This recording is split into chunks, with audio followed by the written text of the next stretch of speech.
welcome, ladies and gentlemen, to today's conversation with Chris Wolf from Caspa.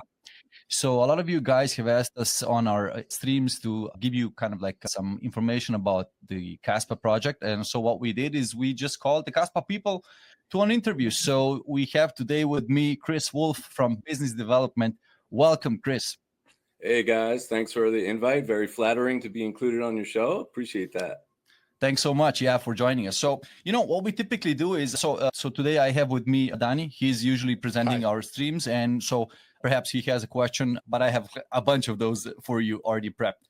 And typically what we do on these streams is like people would ask us for some technical analysis and of obviously price movements, and that's not going to be the topic of today's conversation. But what we also do is like we do these project research. We do project research where we, check what the project is about, who the team members are, what the roadmap is, and how the team has delivered so far and whatnot. And so that way we're kind of also trying to show a different side of the project beyond the price movement. And in my view, that kind of gives a bigger picture of the project than just the graph. Great. So basically, you're from business development, and can you just shortly introduce yourself? And then with that, you could also start what the primary goal of the Caspa project is, and in how does it kind of differentiate itself from other cryptocurrencies. So let's start off with that. Sure, that sounds great. Thanks a lot. Hey guys, I am Wolfie, Chris Wolf. I go by Wolfie. There's way too many Chris's. Every single place I ever go, there's 2 or 3 other Chris's there. So I've been Wolfie for a long time, before even Bitcoin came out. Anyway, I'm in Southern California, and I volunteer as Director of Business Development for Caspa Currency. Caspa's a pretty neat project. It features a significant breakthrough to crypto and distributed computing.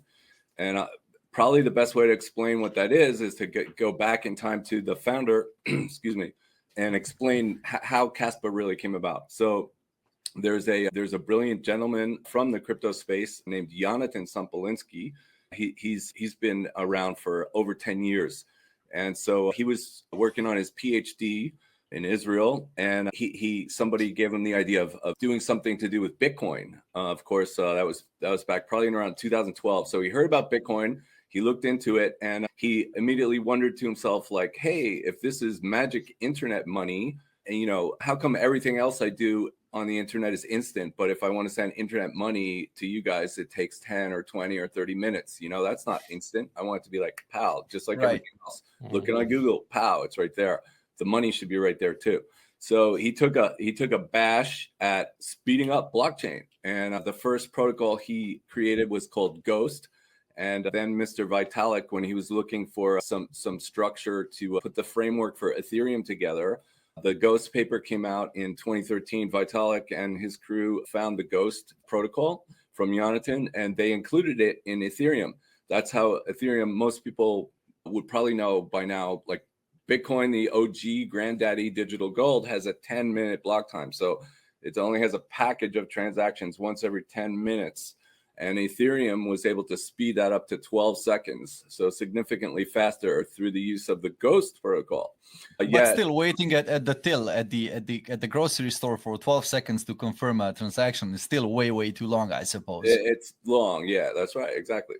So anyway, Jonathan's first try at speeding up the experience of magic internet money got us to 12 seconds. And since 2013, he wrote successively more progressive and perfected protocols, the latest and greatest of which is called Ghost DAG, which, by the way, the Ghost in Ghost DAG is not really related to the Ghost from Ethereum. It's completely different and much more advanced. So the magic about Ghost DAG is that instead of having the blockchain where we have one block at a time and that's it, we include orphans, and we allow simultaneous blocks in parallel, simultaneous parallel blocks which are ordered in consensus.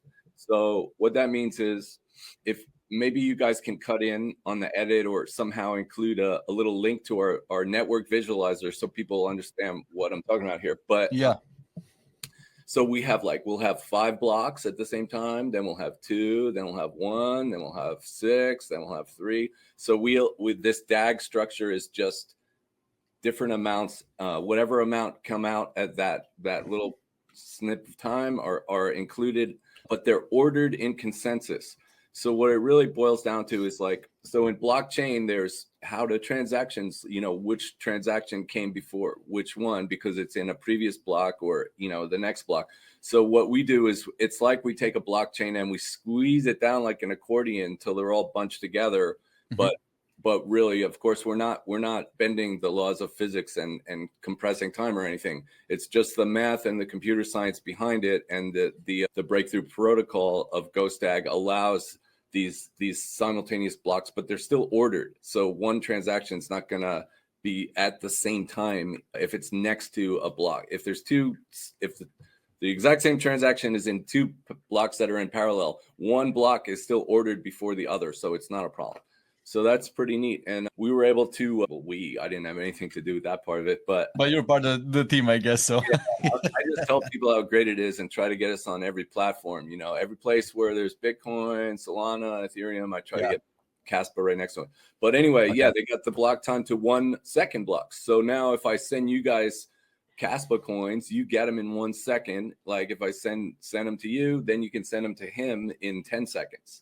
And we have a high-speed test network. So we have another network that's a test network that's running at 10 blocks per second now for about 9 or 10 months, running like a top. And we've refined the software extensively and upgraded it for performance. Many of the sub-modules, which also many of those are breakthrough, which I can get into later. But yeah, so we're right now we're 600 times faster than Bitcoin, and our test network is 6,000 times faster than Bitcoin, all while magically being proof of work, right? And fair launch, no ICO, completely decentralized. It's just open source software on GitHub.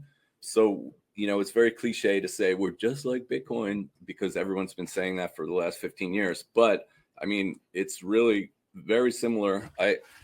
If I had to describe Caspa in one sentence, I would say it's like the turbo great grandson of Bitcoin. It's very similar. It's just, modern technology for now.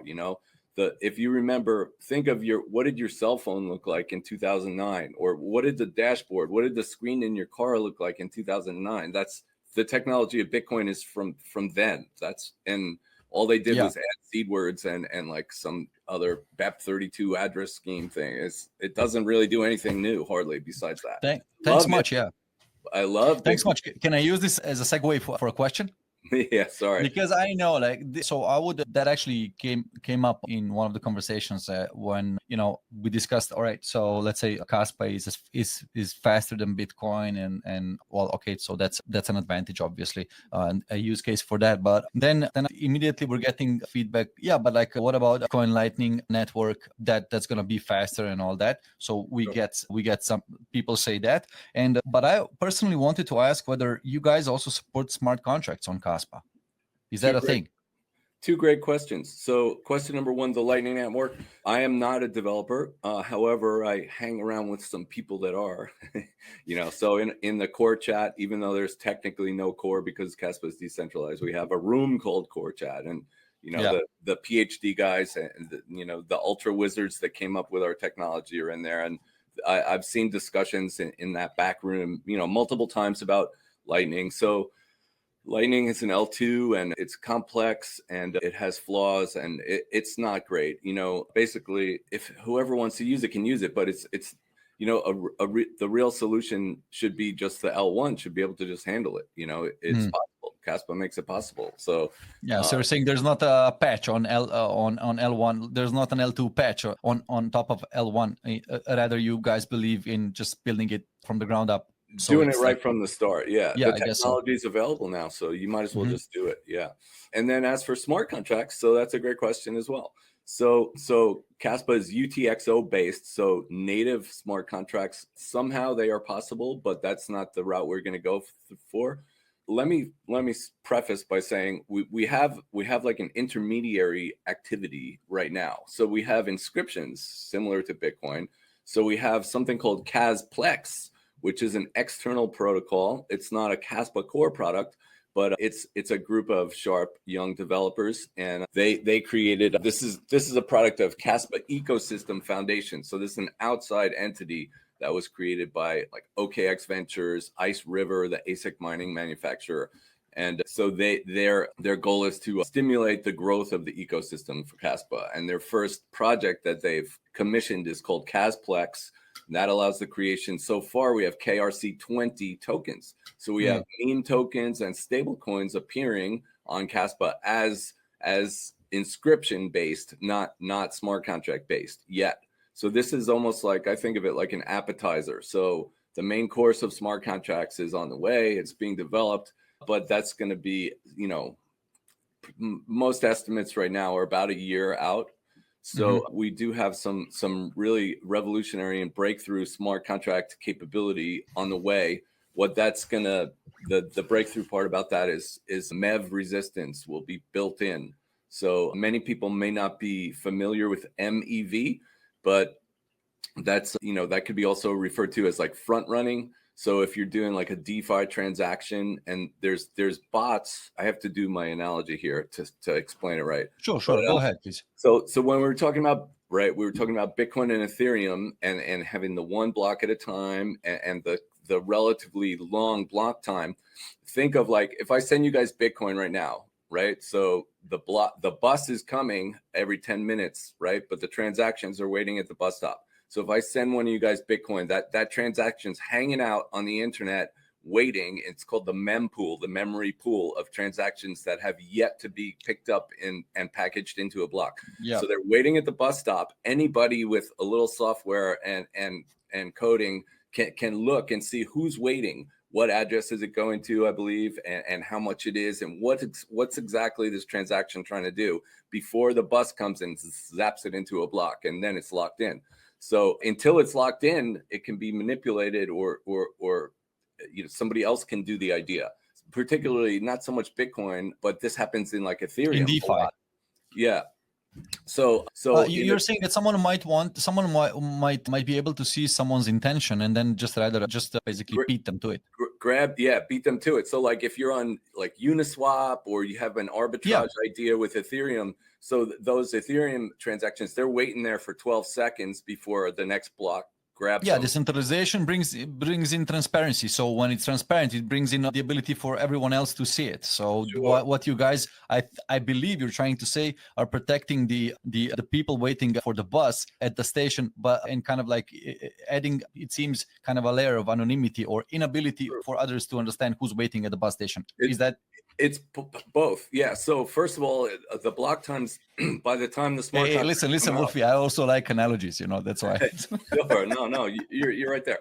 Yeah. So what happens, there's bots and there's malicious miners right now, and people who grab the idea for the transaction and execute it before that person's the originator of the transaction, and they steal the extra money. So like on swaps and stuff like that, they make the profit instead of the original person whose idea was. So between the combination of our rapid block time, by the time we have our smart contracts live, we're going to have the things are only going to be waiting 100 milliseconds, a tenth of a second at the bus stop. So it's only there. And then it's also going to be encrypted. So nobody can see anyway, even if they can look and try to do something that quickly. Yeah.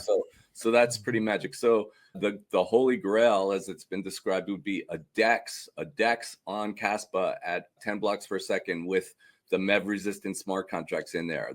And then they'll be trading with nobody front running the deals in there, in instant settlements of transactions, without anybody tampering.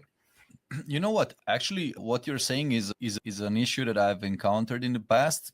Specifically when we started developing on Ethereum, I guess about 5 years ago. And one of the things that we were working on is we were collaborating with Engine Coin project, and we were building NFTs before they were called NFTs. So we used to call them ERC 1155s, 721s, but then marketing people gave it the NFT name, although some of them are FTs. They're not NFTs, but yeah.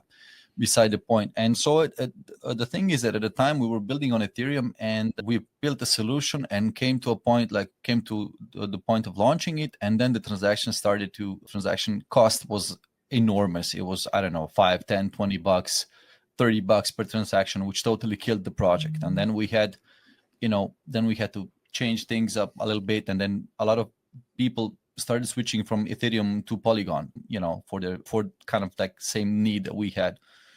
and so started building on Polygon. And then I guess maybe something similar happened with some other projects, I guess Solana and maybe Polkadot. And it seems to be kind of like, just as an outside observer, it seems to be a little bit of a battle of protocols from time to time somehow. And but there is a specific, need where you have a fast blockchain, and at the same time you have the capability to do smart contracts, and while that doesn't cost a whole fortune.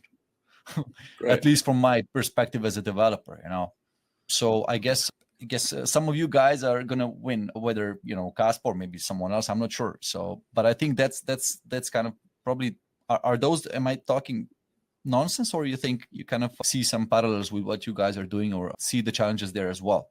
Sure. So we're not well into the development phase of the smart contract platform. So we don't. So projecting too much is beyond the scope of my brain. So, but yeah, in general, we're trying to have like super, near instant settlement, right? So 100 millisecond block time. That's a tenth of a second. That's like that, right? And then a little bit of encryption, so it can't be front run. And then we do, at 10 blocks per second, we've had like a solid 3,000 TPS, I believe, maybe even more, which sounds like not that much when you hear some of the crazy marketing. What's that? Transactions per second, you said? Yeah, 3,000. How many would you say? Because I just want to ask you whether you guys whether you stress tested it, and you said what, 8,000? That's a good What'd question. You say? Well, 3,000 is 3K. like a no-brainer. We fit like easily like 250 to 300 transactions in each block. So when we have 10 blocks per second, it's 3K is easy. And they've stress tested the test network more. I don't know if 6,000 or something like a lot. Just out of curiosity, do you know, perhaps? I'm sorry to interrupt. Do you perhaps know what Visa or MasterCard guys are doing? What's their bandwidth? I've heard conflicting numbers. I've heard 1,800, and then I've heard 50,000. So it's really hard to say. I'm not really sure. But me neither. Yeah. All I know is that there's crazy. So here's another analogy. You asked the wrong guy if you actually don't like analogies, because here we go. No, I do like analogies. I'm the analogy guy. All right, here we go. Let's go. Wolfie. The thing that newcomers or people that are conditioned by marketing groups of like proof of stake, like corporate projects, that the marketing teams picked up on this TPS being the thing that's important, right? They say, like, I've seen 1 million TPS, I've seen 100,000 TPS claims on some of these staking validator node things, right? Which may be true, but it's they make it like that's the important thing. But to me, that's not important. So I'm in America. We have the U.S. mail. So if I want to send an envelope from here in California over to New York, the mail will do that job for me, right? So do I really care how many EPS, how many envelopes per second or per day, EPD? How many envelopes can the U.S. mail deliver in a day? Do I care? It could be 10,000, It could be 1 million, it could be 100 million. I don't care how many other people's letters they can do. I only care how long does it take my mail to get from California to New York. It's 5 days. That's too much. So if some project, some proof of stake thing, some validators can do 1 million per second, do I really care if it takes 2 minutes for the confirmation, to lock in? Right. You know what I mean? So, yep. So transactions per second doesn't matter so much. I like the 1 second block time, and I even like better when it's going to be 100 millisecond block time. So it's like done deal. Like I press the button and it's already done. Yeah. That's what's important. I don't care who else is coming along for the ride. I just care that mine's done fast. Sure. So, yeah. And actually, you know what? You're kind of like covering a bunch of the questions that I had for you. And since we're kind of touching the point of, so we're kind of on technology, but I want to, we have to touch the technology. I mean, I cannot get away from that. But since you kind of open it up, what are kind of like some upcoming developments on your roadmap? Or you did mention some upcoming developments. Okay, let's leave aside. You mentioned DEX. You mentioned 100 millisecond blocks. That's on the roadmap, right? Are there any, let's say, recent developments that maybe the community isn't aware of yet? And what's some of the imminent upcoming developments? Sure. So there's not that many. So Okay. for starters, Just recently, we had the KRC20, Casplex, the inscriptions and memes.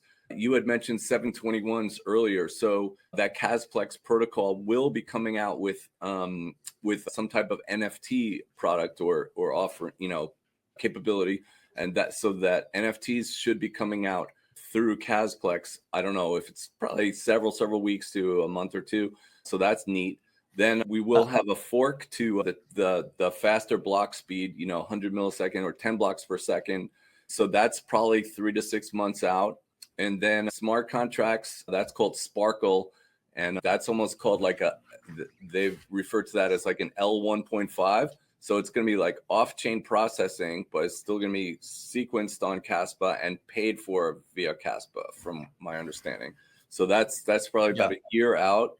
And then what else do we have magical coming up? That's probably all I'm aware of for technology-wise. Yeah. But if I understood correctly, the smart contracts are not your primary objective. The primary objective is the speed of Caspa transactions, right? Correct. Yeah. And in fact, that fantastic gentleman I had mentioned in the beginning named Jonathan, his I don't want to say obsession because it's not a bad thing, but his goal, his dream is to have 100 blocks per second.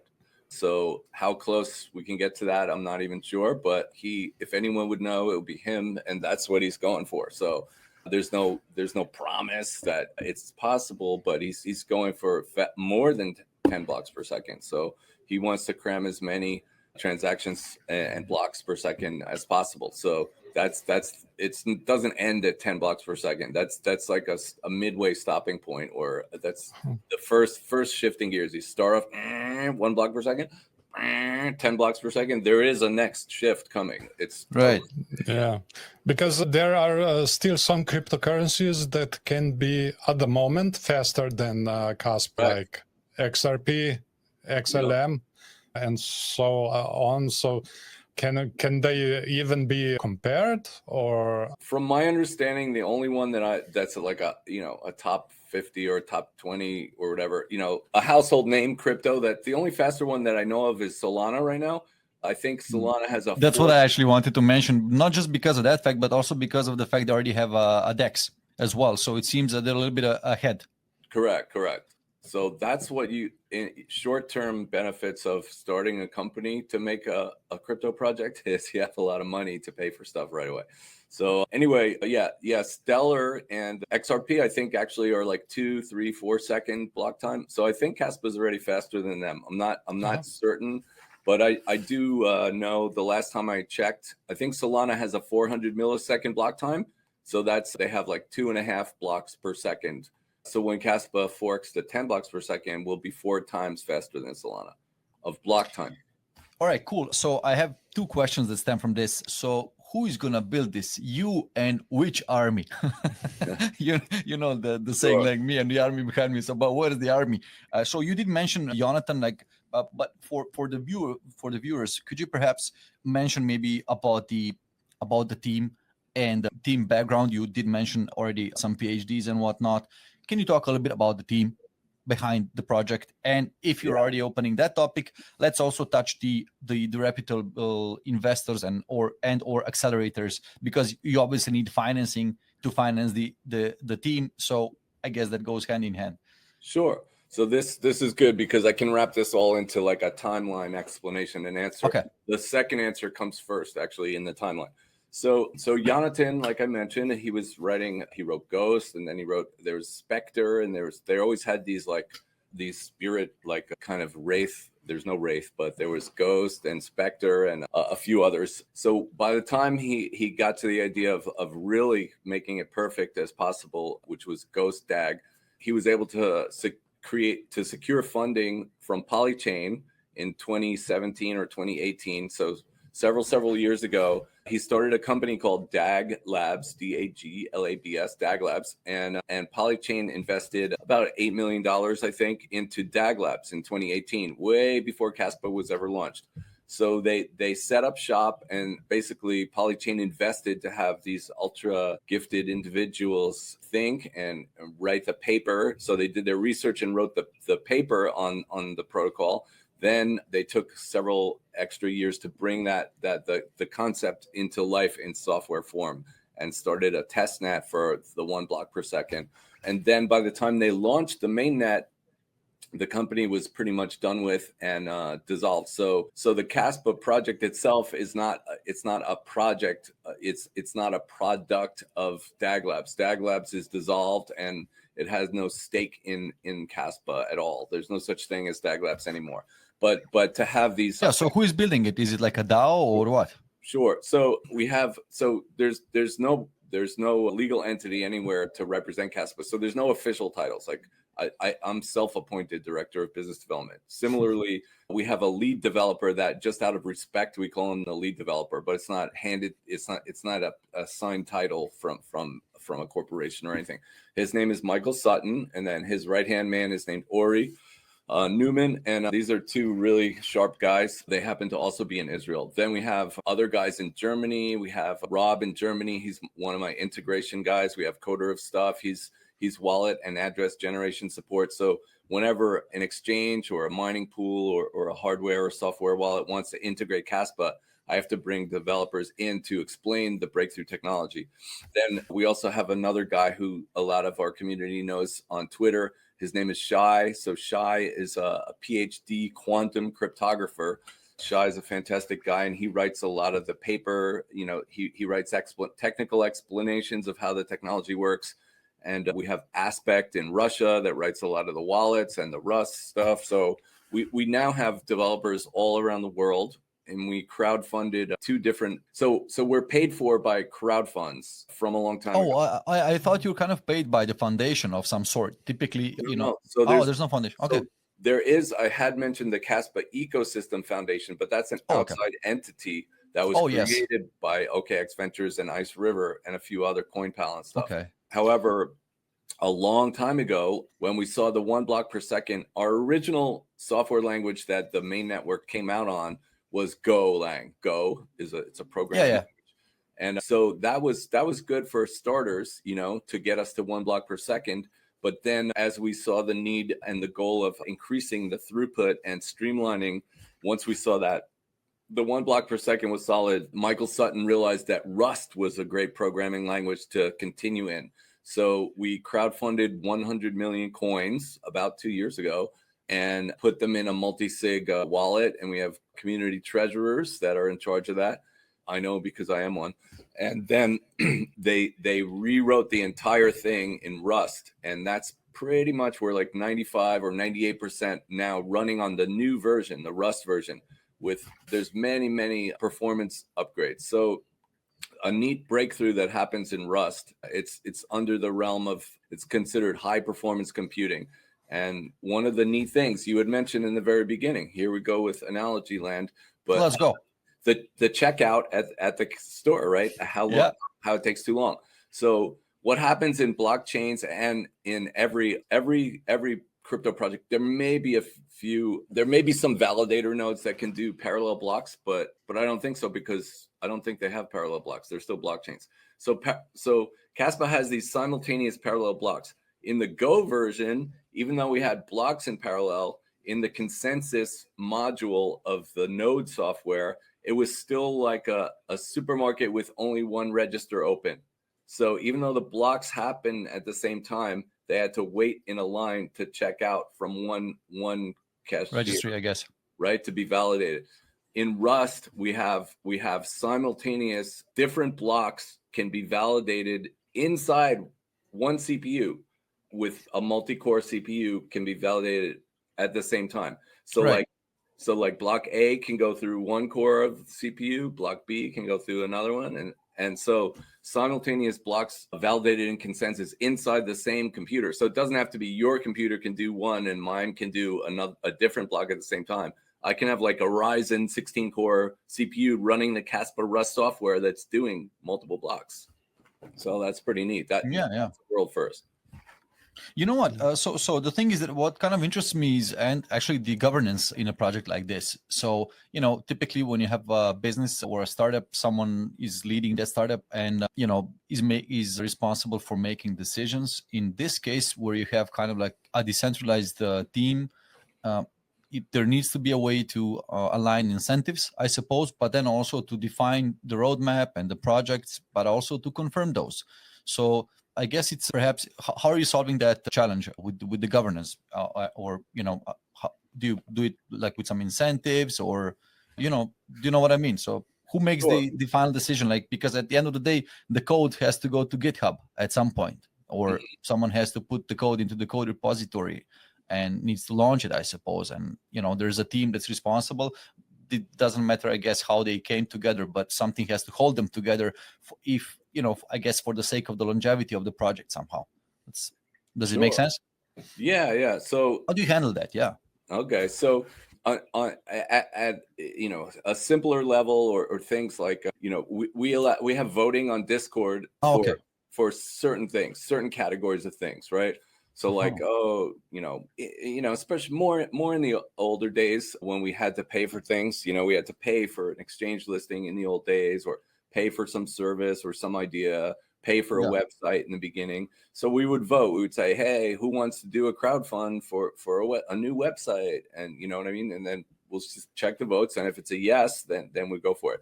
Now, So it was super community driven, let's say, like that. it is, but then that's more like a lower level voting, lower level topics, Then when it gets Yeah. to more higher, not important, but just more. Well, system level decisions cannot be maybe made by the community. They need to be Correct. made by experts, or That's right. like by consultants, people who Yeah. know what they're talking about, I guess.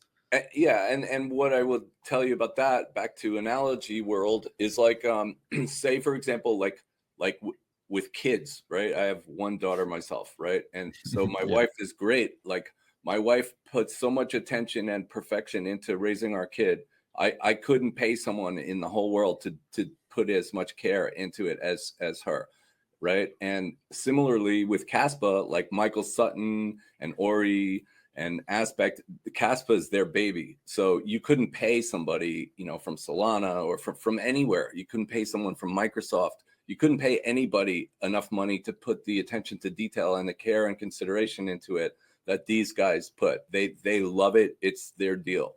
And they're making it they know inherently it's one of their life purposes and goals is to make it perfect, and that's how it comes out. So at that level of decision making, they take the utmost engineering care to care and detail and caution and making it perfect that you can. So that's how that comes out great.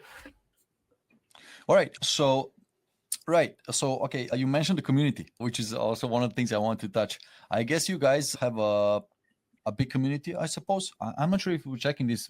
I guess we were checking the community. Was it Caspa, or was it a huge community? I believe. Yeah, huge community. Huge. I think it was Twitter. in the hundreds of thousands, wasn't it? Yeah.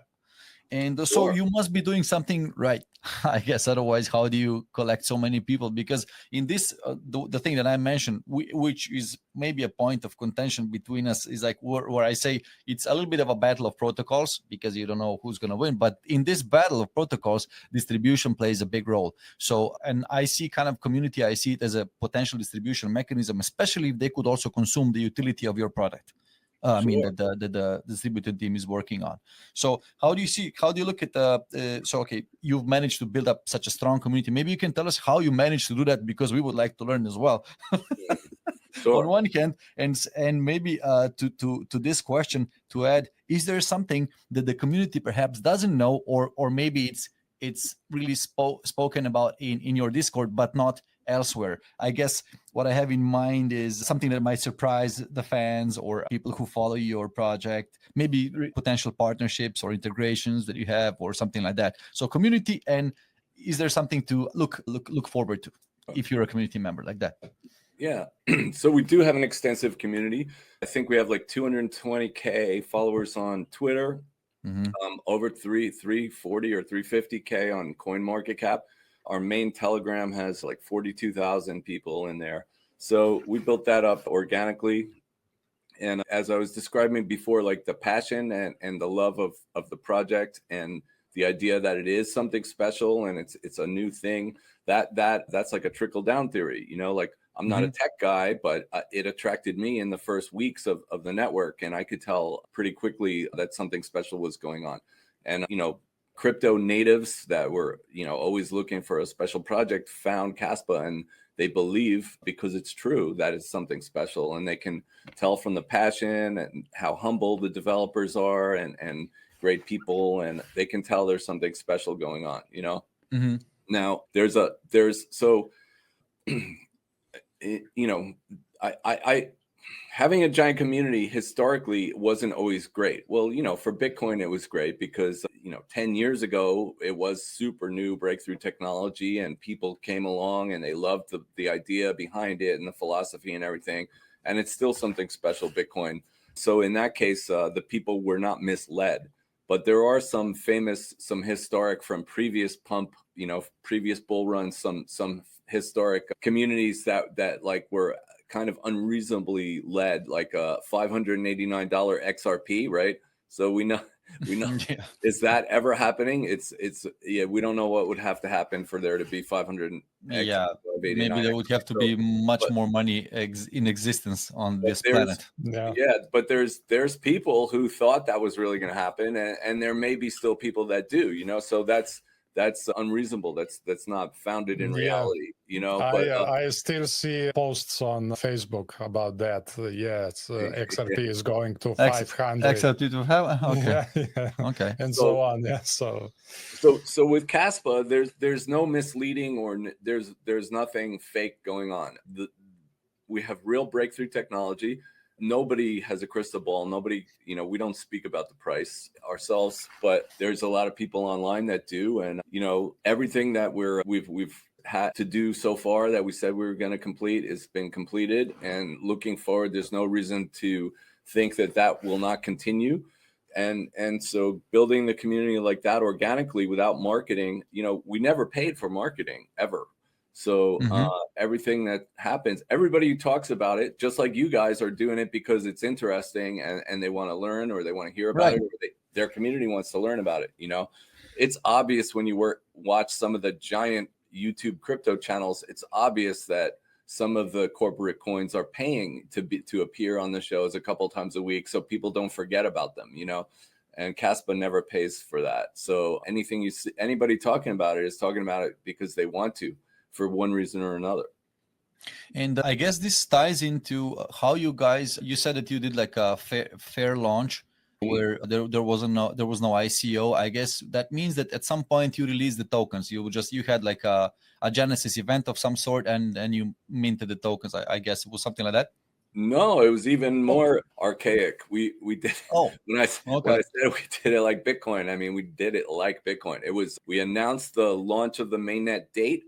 Now they even went so far as to not tell which mining algorithm it was going to be, was not selected. Not only did they not tell which it is, nobody knew. We voted, speaking of votes, they voted on which algorithm to use, and they picked one called Heavy Hash. And just to make sure nobody had set up, like already had these miners from another project ready. Oh yeah, I already did that one. I'll just change the config and be blasting the network the second it starts. They modified the algo, and so we have K Heavy Hash. We have the Caspa variant of Heavy Hash. So even a Heavy Hash from 24 hours before the mainnet launched, just the regular miner wouldn't work. So they made up their own algo and they just announced it on Bitcoin Talk and in Discord and everything and started the network and people started mining. And why did you guys do it like that? I mean, I assume you did it because of, I guess, future regulatory concerns and wanted to create let's say a token where no one could, I guess, so it wouldn't, I guess, be recognized as a potential security. So I guess it had to be as fair as possible. It had to have this type of launch. I guess it has some correlation with the regulation. Sure, that's one great reason. One great reason is the regulation, and another great reason is technically the parallel blocks. The block DAG structure cannot work in a proof of stake environment, so it has to be miners. It has to be mining proof of work to have that block DAG structure. So it works out all the way around. Sometimes, in nature, and if you just look at nature and physics and whatever, you'll see that the beautiful structures and things that are really meant to be just kind of are like built with perfection all the way around. So in our cases, we it's not a security because of the fair launch, and the proof of work has to be proof of work to have simultaneous parallel blocks. So it just works perfectly. It just comes together because it's supposed to be there. I'm older than you guys. You might find that hard to believe. How old are you? I'm 59 years old. Oh my God. So I'm a dino. I'm a big dinosaur. But I'm 45, so I'm behind you. You're a youngster. But so thank you, sir. In the 70s, there was a rock and roll guy named Frank Zappa, and he made up lots of crazy songs and great instrumental pieces. And somebody once asked him, like, hey, how do you write these great songs? How do you make up these wild, complicated songs? And he said, I never wrote a song. He goes, I only discovered it. And he says, songs work because every song there is that can be a good song is already there. You just have to discover it. The mathematical relationship between the notes already works because of math and physics.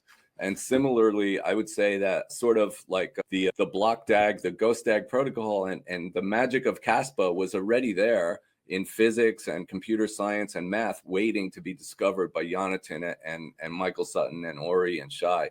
Like it works. It's supposed to. It's a gift of nature and the universe and God. If you believe in God, it's supposed to be there. It was discovered.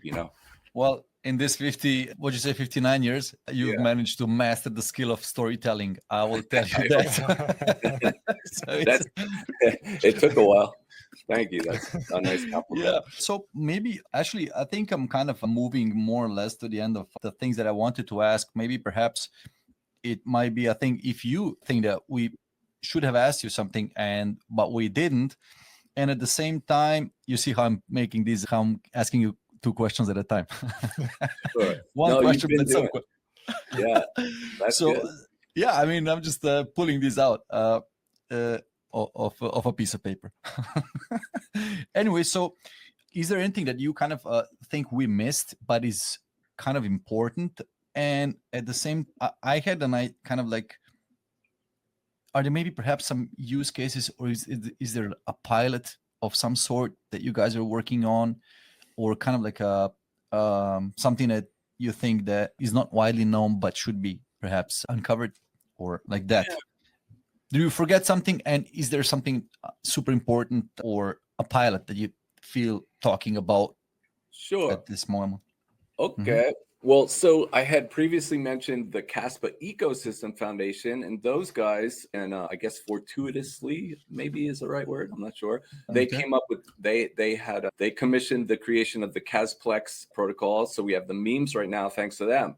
Then, okay, let me start this.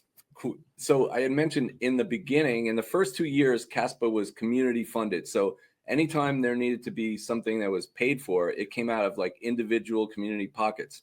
Then in the beginning of the year, we had Caspa Ecosystem Foundation popped up. Then just several months ago, we have a second foundation that popped up, and it's called the Caspa Industrial Initiative.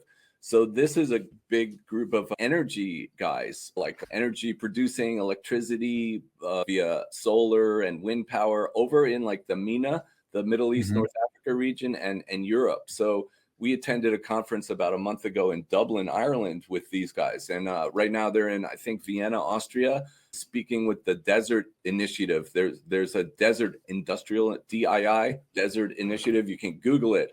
So what these guys do is they have like the energy grid for large portions of countries. And so with the energy, in a real general way, they'll like, if you can't make enough for some period of time, you borrow. So your country or your part of the country takes energy off the grid. You're taking it, and then when you're making extra, when nobody's really using that energy for that time period of the day or whatever, the air conditioners are off, you can contribute back and give some electric back to the grid, and other people on the grid can use it.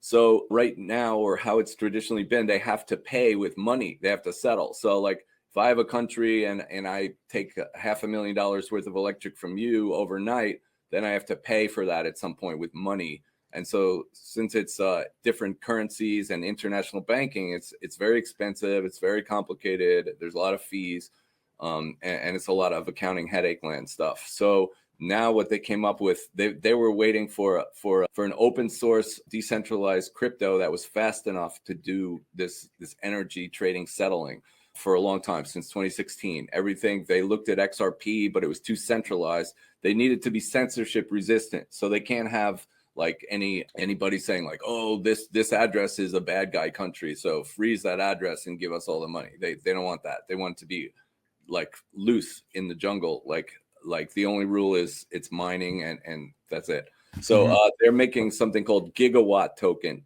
So they're going to have this this energy trade settlement token on Kaspa, so that that would be the utility. Okay, I get exactly. Yeah. So then they can, because they want to settle. What's good for them, I believe, is like a 15-minute settlement time. They want to settle 24 hours a day, every 15 minutes. Like this guy owes 1 million watts. This guy gave 1 million, blah, blah, and it's all software and tokens and just settling every 15 minutes around the clock every day of the week. So that's what they're working on. So that's one example of those guys. So those guys have lots of great ideas, and there's some really big fish involved in that project, and so they're going for that. Thank you so much. So if someone actually wants to find out more, I guess, about your initiatives, or actually wants to help out or join, because you're kind of like open source and it seems to be, a large community. So I guess people are joining the community and they're participating in one way or another. What do you think is kind of like some of the best way to find out more information, or, kind of find out more about the project, or what, or maybe even join some of the initiatives, or even propose their own initiatives? What would be the pathway to that?